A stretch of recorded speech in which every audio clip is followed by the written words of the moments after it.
Geografia da Fome, que eu li ainda no tempo de estudante de medicina e depois reli em várias edições, é um dos livros mais importantes dos últimos 150 anos. Recuo um pouco ao tempo da própria publicação, já que tem apenas 80 anos. Quando José de Castro morreu no exílio na França, André Malraux, que era o ministro da Cultura francesa, disse que desapareceu o homem que mais influenciou o pensamento político, o pensamento humanístico da humanidade no século passado. Ele seria um desses quatro. Então, o próprio fato do livro ter sido reproduzido em 25 edições, em 25 línguas fora do Brasil, e em 11 edições aqui dentro do Brasil, dá uma ideia da sua permanência. E, sobretudo, quando nós vemos o conteúdo desse livro, que em grande parte foi incorporado como um programa de ensino, ou como uma doutrina de ensino da Universidade de Paris 8, nós percebemos que esse livro, além de profético, porque eu estava lendo um pouco para o futuro, foi também um livro doutrinário, foi também um livro de militância, porque a partir dele nós tivemos no mundo inteiro uma série de movimentos, não só sobre a questão da fome em si, sobre o problema da desigualdade que resultam em discriminações do campo de vista de saúde e, sobretudo, um livro que aponta que nós deveremos seguir um outro modelo, simultaneamente contemplando os aspectos econômicos, os aspectos culturais, os aspectos políticos, os aspectos ecológicos. Foi uma das últimas contribuições em termos históricos do pensamento de José de Castro, o problema da coparticipação, o problema da ética, muito importante.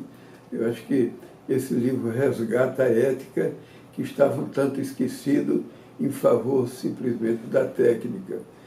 E, sobretudo, a questão da subjetividade. Hoje a ideia é de que, como seres livres, nós temos que pensar de forma própria e até pensar em valores sobrenaturais, porque em grande parte a cultura acolhe isso, a espiritualidade, que não é muito meu campo, mas é uma coisa a ser considerada nessa dimensão subjetiva, inclusive sobrenatural, do próprio homem. Então é um livro que cobre muito desses aspectos e por isso ele continua muito atual. Além desse patrimônio do passado que a gente comemora com os 80 anos, nós temos que pensar que Geografia da Fome é um investimento para o futuro.